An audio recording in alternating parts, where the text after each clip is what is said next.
The John Phillips Show. Mr. Randy Wang's in Los Angeles County. John, it's Friday, it's payday, so make like Cecily Myart Cruz and get that money.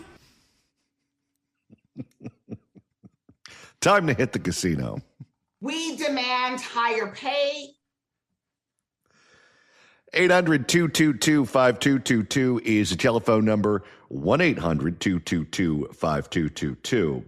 Well, a PPIC poll broke that told us just exactly where the California governor's race stands today.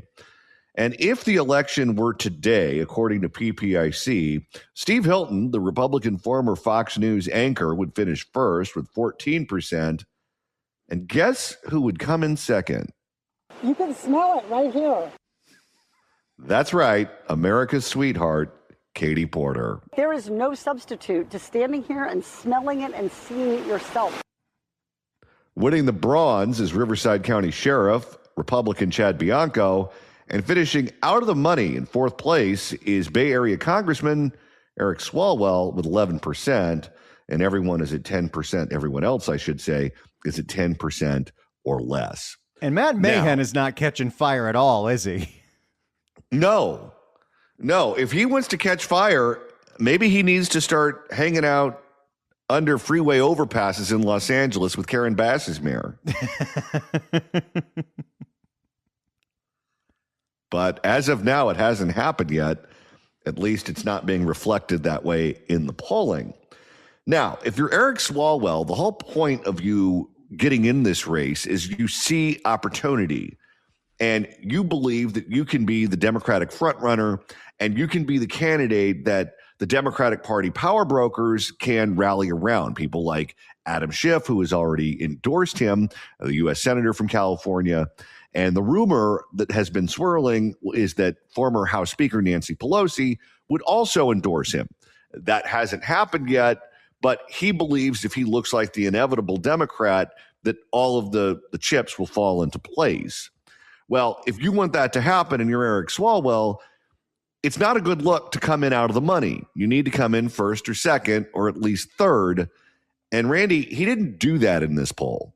No, he did not. And for the first few polls after he announced that he was running, it looked like he was going to be the front runner on the Democrat side. He's got a lot of people putting money on those prediction markets saying that he's going to be in the runoff, but this poll is telling a different story, and for the first time in a long time, it's a good poll for Katie Porter. Get out of my shop. See, going to the Tijuana River was a good idea.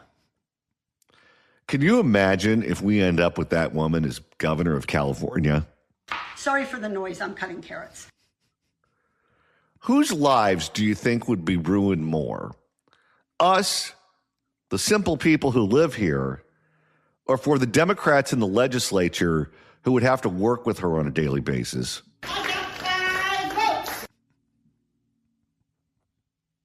Because she's not one of these politicians that can be controlled. And her agenda is not necessarily the agenda of the Democratic Party. Because, for example, if you decide that you're going to socialize medicine, which is what she's advocating for now, then all of these Cadillac health plans that many unions who have been fighting for years and years and years go away. And when you think about it, if you are a union that has won concessions on health care, over the years you've given in on other things like salary and pension and things that you would have fought for had you known the government was going to take over healthcare. So you could roll back these gains that the unions have made over literally the course of decades. Unions aren't going to like that. Well, this is the push that Gavin had to deal with when he ran for governor. He went all in on single-payer health care till he became governor and immediately realized there's no appetite for it from the special interests that helped him become governor. Yes, but with Gavin Newsom, he was reliant on the unions and the tech industry and all the traditional sources of Democratic campaign money to beat Antonio Villaraigosa and win that election.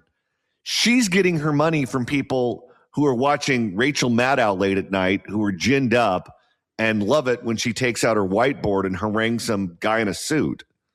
Hasn't And stopped her I from don't trying to think get the teachers union endorsement. We demand higher pay. No, it hasn't, but she can still operate without those endorsements. She's had no problem in her career raising money, and it's so decentralized.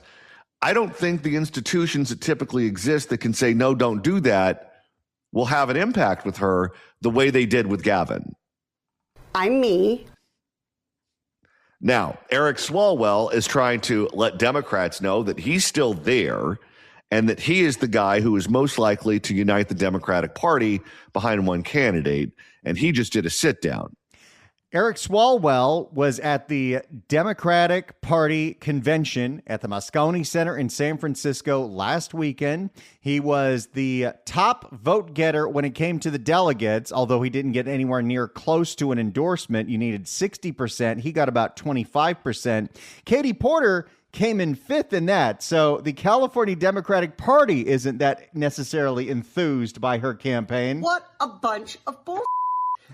But Eric Swalwell sat down with ABC 10 at that convention for an interview, so let's find out what this campaign is all about. Here is ABC 10 in Sacramento.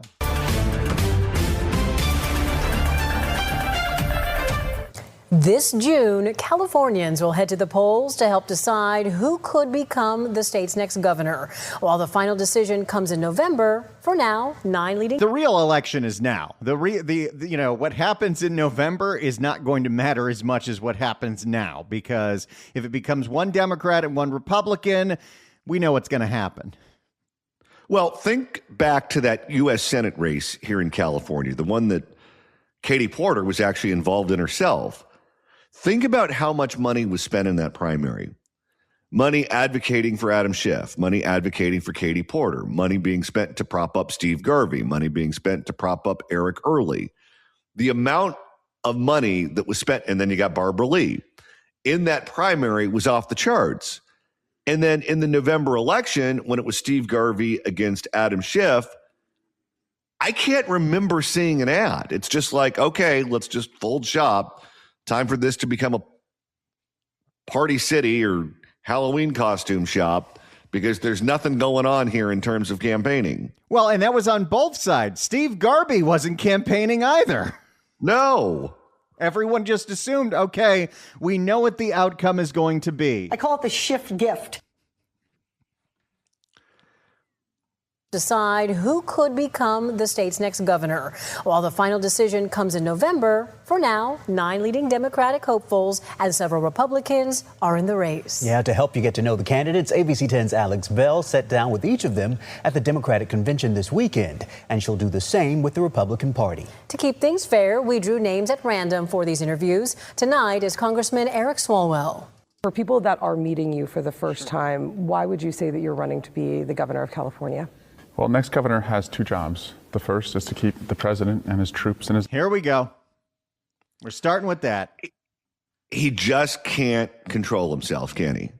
Well, next governor has 2 jobs. The first is to keep the president and his troops and his ICE agents out of our streets, out of our homes, out of our lives. I've done that work as a former prosecutor, but also someone who's been a part of every major investigation against Donald Trump, from the Russia investigation to both impeachments to leading the January 6th effort. So we're starting off with nothing that has to do with California issues.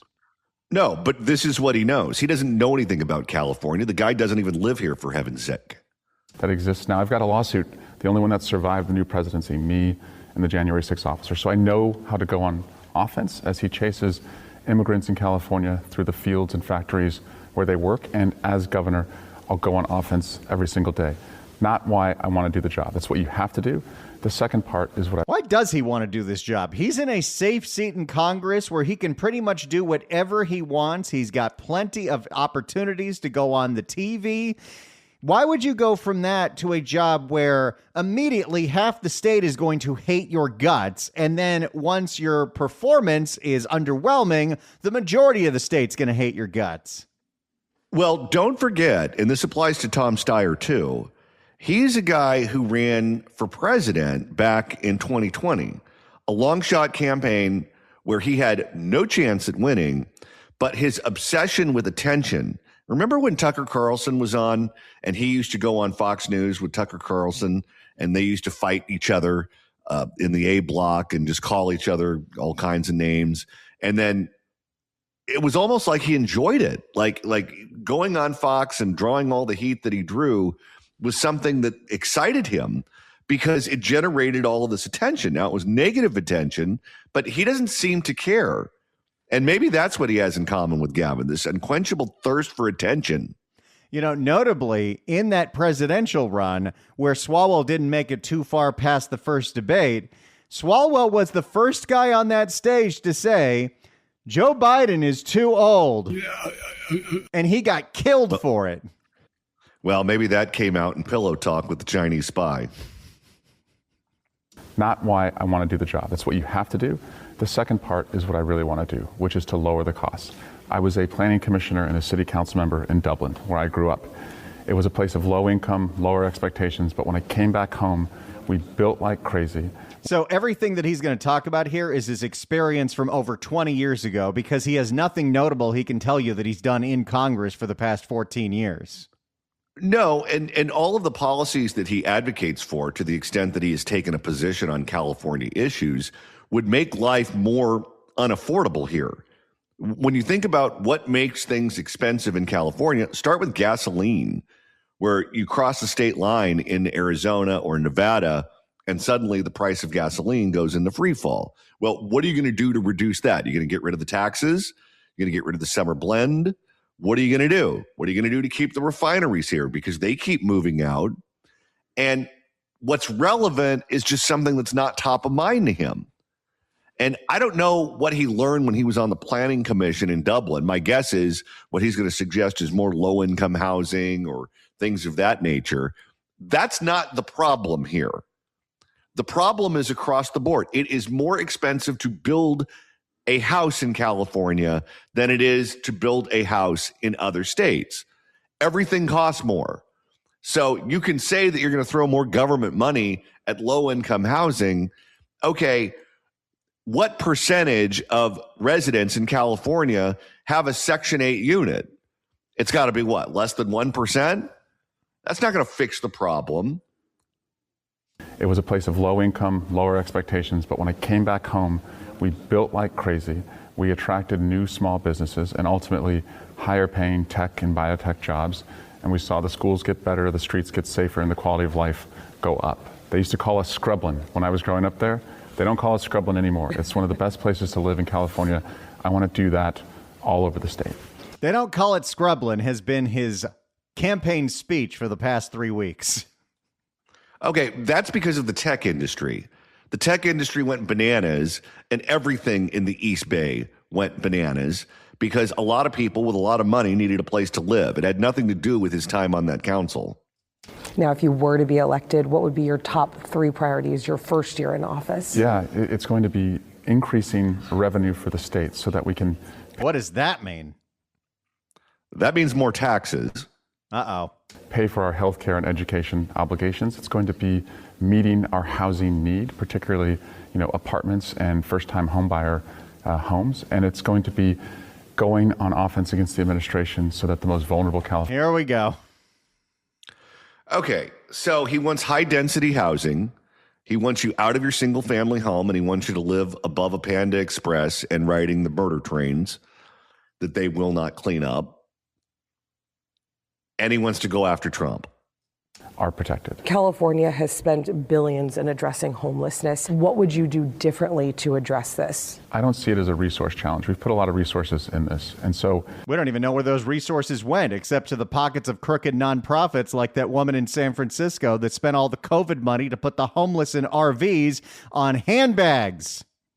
And don't forget that guy in Westwood who was living very high. I'll focus particularly on the nonprofit and faith-based community where they're already doing the work, rather than creating a new state program, surge resources to what they've done. Governor Newsom led the way with Prop 1 that created a lot of funding. So he wants to give the crooks more money. Well, of course.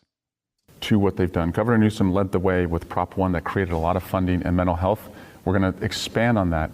We haven't seen any tangible results from Prop 1. We haven't seen the construction of any of these mental health beds or any change to the mentally ill that are wandering the streets of places like Skid Row in Los Angeles or the Tenderloin in San Francisco. So expand on what exactly? As far as we've seen, Prop 1 is the same thing as CalCourt. It is something that Gavin said was going to be a game changer that has had almost no effect. And here's a question that I would love to see someone ask them.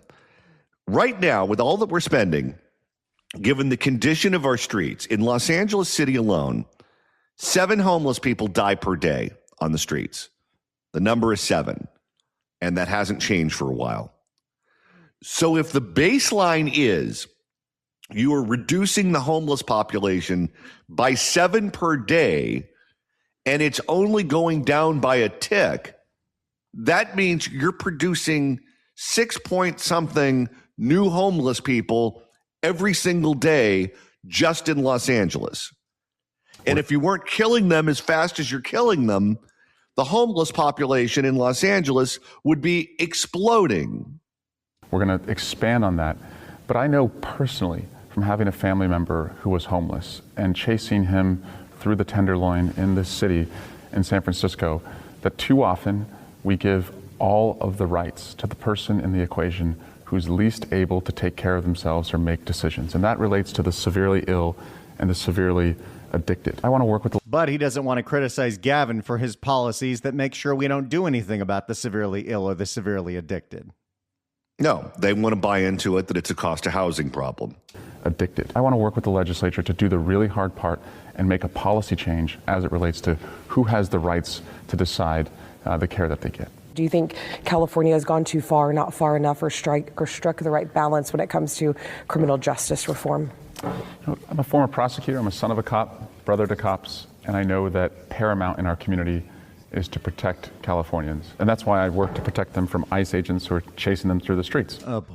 Oh, because that's the real problem here. You have to buy your shampoo through bulletproof glass at the CVS because of ICE.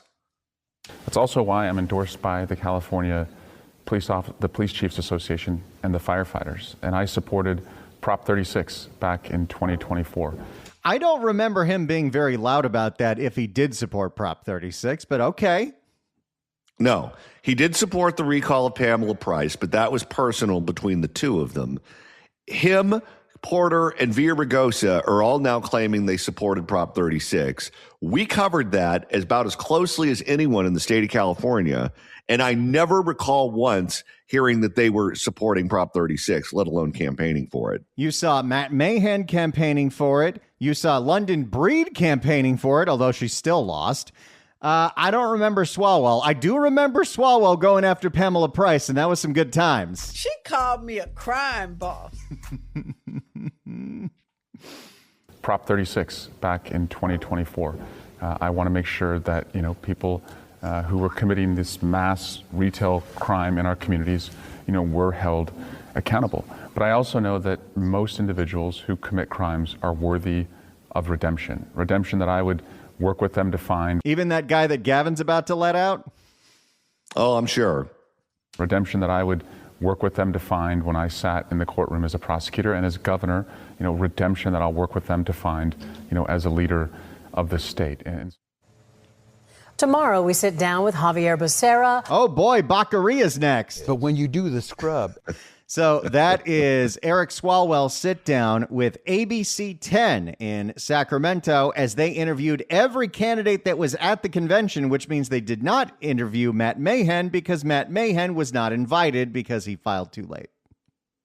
What a dope this Eric Swalwell is. 800-222-5222 is the telephone number, 1-800-222-5222. If you'd like to email the show, you can do so at johnnydon'tlikeshow@gmail.com. That's johnnydon'tlikeshow@gmail.com. And Randy, if you want to listen to us all weekend long, or not all weekend long, but over the weekend in Fresno, that's easy to do. It would be all weekend long at some point. That sounds awesome. Just a nonstop marathon of us. Listen to us till your ears bleed. So we do like the Jerry Lewis telethon. We do 15 hours a week of this show live every single weekday from noon to 3. And we're doing it on Southern California's 790 KABC, on Northern California's 810 KSFO. You can, of course, always get the podcasts of this show every day, all 3 hours, by searching for The John Phillips Show wherever you get your podcasts. You can also get the KABC app. You can get the KSFO app, but that wasn't enough for us. We got to keep going. So now we're even infiltrating your weekends if you live in the Central Valley. So on KMJ in Fresno, our big sister station, we have a special package version of the Fix California Hour replay, and it airs Saturdays at noon. So you've got Monday through Friday, noon to 3, Saturdays at noon on KMJ in Fresno. If you're driving through the Central Valley, you can listen on KMJ 580 on the AM dial, 105.9 FM, or stream it live at kmjnow.com. Get the KMJ Now app. You know, they're going to be like, why are there all these downloads from Southern California? It's because of us. That's why. We love that. The Fixed California Hour replay, Saturdays at noon on KMJ. Well, this has been a rough news week for Los Angeles Mayor Karen Bass.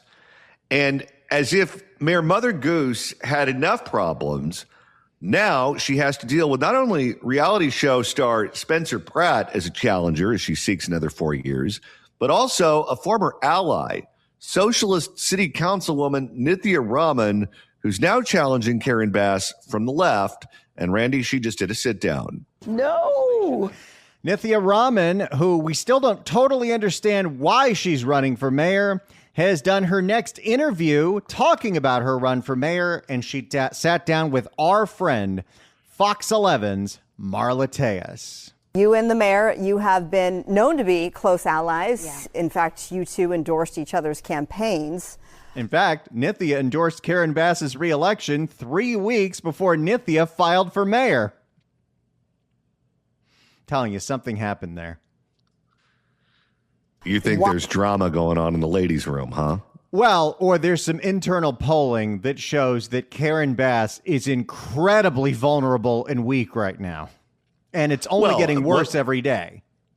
There was a poll out showing that her unfavorables were about, 66%, something along those lines? Yeah, a 33% approval rating.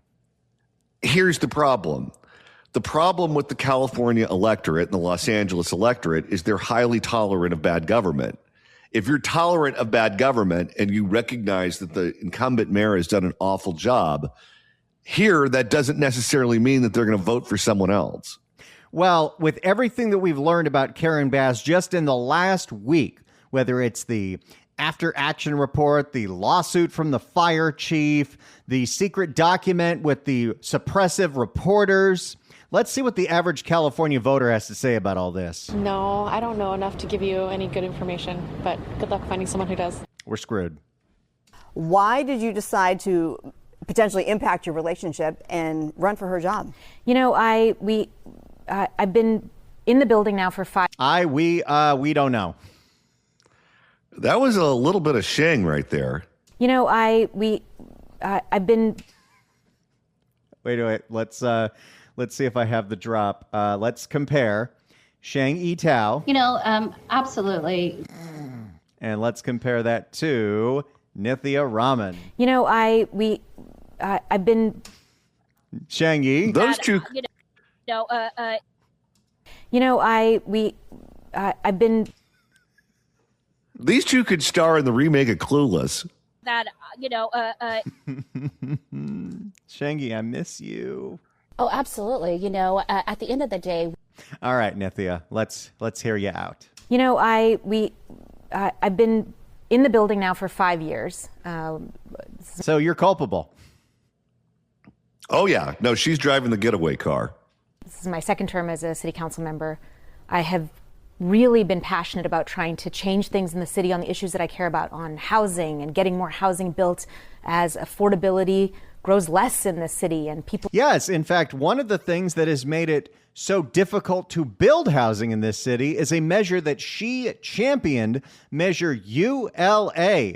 the quote-unquote mansion tax, which ended up charging a massive fee on any piece of real estate, whether it's single-family or multifamily, over $5 million, which in this city is every single apartment building. And since then, apartment building in the city of Los Angeles has grinded to a halt. She's directly responsible for that, and she wants a promotion.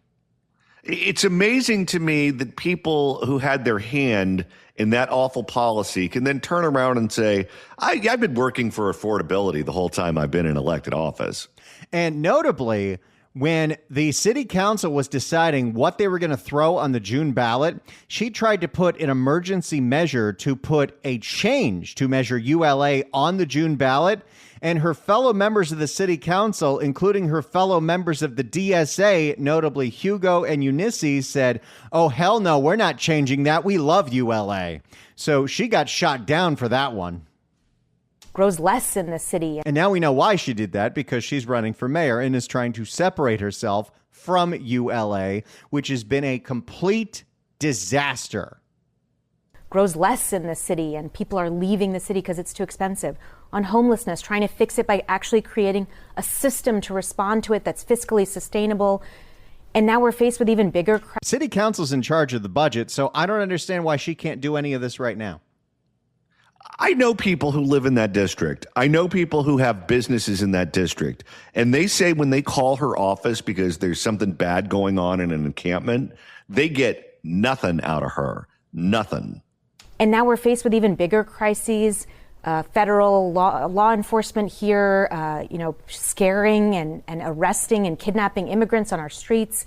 We are faced with... We're 45 seconds into this interview. I still have no idea why she's running for mayor. No, and she doesn't either, outside of blind ambition. And that's what separates Spencer Pratt from the others. We know why he's running. They burned his house down and he's pissed. Bass just wants 4 more years as mayor because I guess she wants to be in the front row when the Olympics come to town. And Nithya just sees an opportunity to move up the food chain. We are faced with some really big issues right now. And over the last year, I felt a growing sense of frustration that we are actually backsliding, failing to even deliver on the basics. You're in the government right now. They all act like they're just sitting on their easy chair screaming at the TV. We live in a city, the city of Los Angeles. Well, I live in the city of Los Angeles, unfortunately. And the way the city of Los Angeles is structured, the city council has more power than the mayor of Los Angeles. So she could be changing these policies right now. She pretty much has a majority. The city council doesn't really oppose anything that she proposes. So what exactly is the problem here? I have to look at my constituents in the face and tell them... Well, you don't talk to your constituents. We've heard many stories. Oh, no. They get one of your aides and they frequently don't get a call back. I have to look at my constituents in the face and tell them, trust me on homelessness, but I can't fix your street light for a year. True. That's that can-do spirit. And that kind of failing to deliver the basics, I think, is a palpable feeling among residents in Los Angeles and something that's been really making me frustrated about the way in which this city is moving. So how does Mayor Nithya change that? Because notably, Nithya Raman is the one who, when she did a town hall and was asked about then the big problem, all the rampant catalytic converter theft, or I'm sorry, Hugo, how do you pronounce that again? It's not catalytic converter, right? Let's criminalize catalytic converters. Let's criminalize copper. When Nithya was asked about catalytic converter theft, she said, well, that's Toyota's fault because they made them too easy to steal on the Priuses. Oh, no. She is certifiably insane and pro-criminal. She never, ever, ever blames the criminal for the criminal act. She always blames someone else. Well, so given that you've been there for 5 years and you have to look your constituents in the eye, critics who say, you have been there for 5 years, do you bear some of the responsibility, some of the blame? Yes, she does. Thank you very much for that question, Marla Tejas. Great question from Marla. I have been in my seat trying to make things better for my district and have delivered on better outcomes on homelessness. When I first started, there were large encampments. Can we get a fact check on that? They're still there, lady. First started, there were large encampments all over my district. We have housed hundreds of people in those encampments, which were there when I started. Most of them are completely gone. And citation. What world is she living in? Fantasyland. And they haven't returned because we've actually housed people sustainably. We've made real progress we had a number of renters who were struggling after COVID. We created more tenant protections. Yes, we made sure that landlords could not make a living in this city thanks to things that Nithya Raman championed. And what did those landlords do? They sold to private equity, which actually made it even more expensive to live here. People think when you talk about landlords that you're dealing with Donald Sterling or someone like that, when in reality, most landlords are more like Fred Nethel Mertz or Mr. Furley, where this is their job, this is their income, this is their livelihood. When the toilet breaks, they're the ones that fix it. And if you take away their ability to make a profit from renting out units that they own, you drive them out of business, and you probably drive them out of the city altogether. Nithya, notably, is one of the members of the city council where it doesn't matter what the crisis is, we need an eviction moratorium. When the fires happened, she said we needed a citywide eviction moratorium, not for all the people that lost their homes, but for all of the workers that now aren't able to garden or nanny in the Palisades. We need an eviction moratorium. When the ICE raids happen, we need an eviction moratorium. It doesn't matter what it is. That's what she wants. She does not want anybody paying rent, even though we've seen what a disaster that policy was during COVID. Well, if you're a socialist, you believe that the government should own the means of production.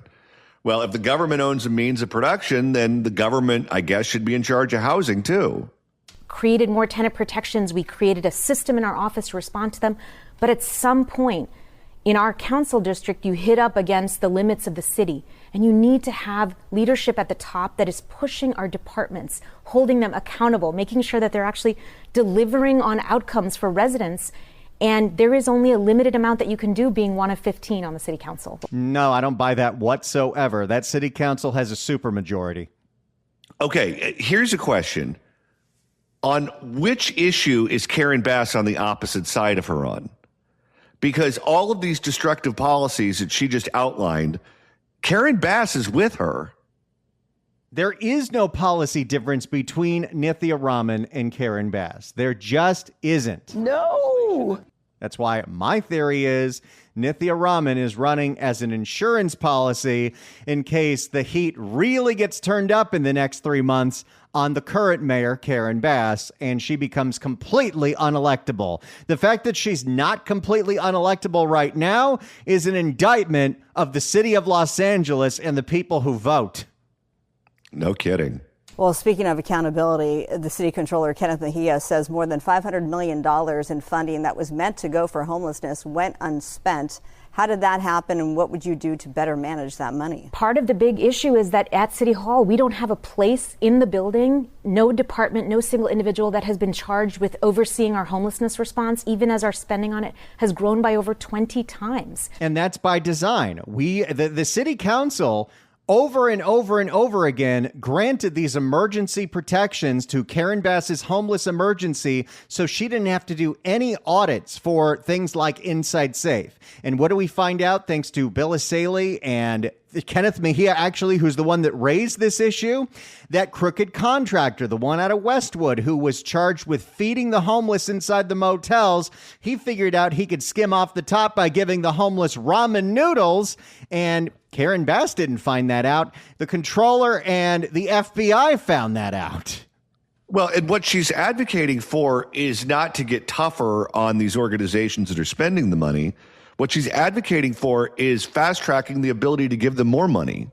And I've been pushing for that change, pushing to create a centralized place. And in this last budget cycle, we managed to create a Bureau of Homelessness Oversight. But the city moves so slowly and lacks the urgency to actually deliver on that kind of oversight that we still don't have a single staff member hired. That's the city of LA. How much money has that saved us? I feel an urgency to make those changes. That urgency needs to be felt at the top in order for this to happen and deliver for Angelenos. So what is Karen Bass not doing that you would do? Oh, there's no difference.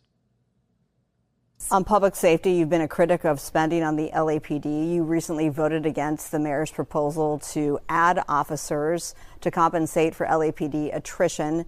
Do you support defunding the police? She ran on it in 2020. Oh, yes. And there's plenty of tape of her doing exactly that.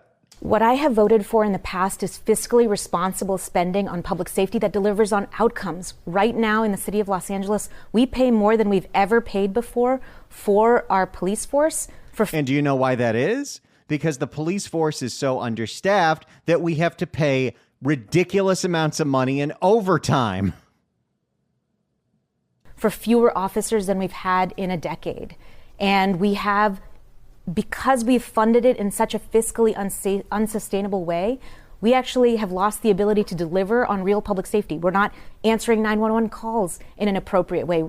Police officers are not showing up when you call, and you need them to show up. Well, in certain districts like yours and Hugo's and Ulysses, the police aren't welcome.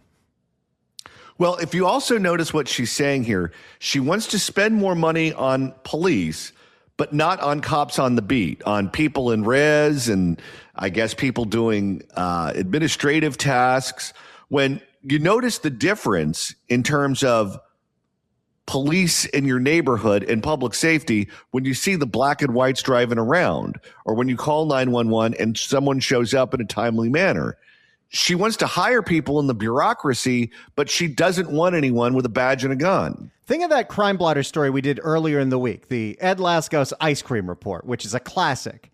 The reason that guy got caught who was carrying around the cash register is because a black and white just happened to be patrolling. That's how this works. We don't have other unarmed response that can fill in where you don't need armed response. Oh, no, not this nonsense. There you go. Back to the ambassadors and the social workers. Because we can't pay for any of it. I want to figure out how we can create a real system of public safety that can really be responsive to people's needs. And how about we stop paying for all the homeless? Or take what one of our listeners have suggested, and I love this idea. Every single time LAPD has to go out on a homeless call, you bill it out of the homeless budget. Every time LAFD has to put out a homeless fire, you bill it out of the homeless budget. When my junior high school had a payphone, students would call 911 and hang up. And every time they do that, the fire department would send a fire truck over because they didn't know if there was an emergency or not. Well, it got to the point to where the school was tying up the resources of the fire department, and the fire department said to the school, every time we come by, we're going to fine you a certain amount of money. And then the school pulled the payphone out, and suddenly it stopped. And that means funding it all in a responsible way. So does that mean that you're happy with the lowest number of officers that the department's had in 30 years? Do you agree with adding more officers? I have supported making sure that we're maintaining our police force and making sure that we're responsive to people's needs. And I voted for that consistently in the past. That's not an answer. No, she's all over the place. What I am against is fiscally irresponsible spending for political purposes. The police unions are the biggest spenders in local elections. I try to make my decisions based on outcomes for residents, not what is going to get me reelected. There you go. That is Nithya Raman's interview with Marla Tejas, and it did not go very well. What a complete dumpster fire. It's the John Phillips Show.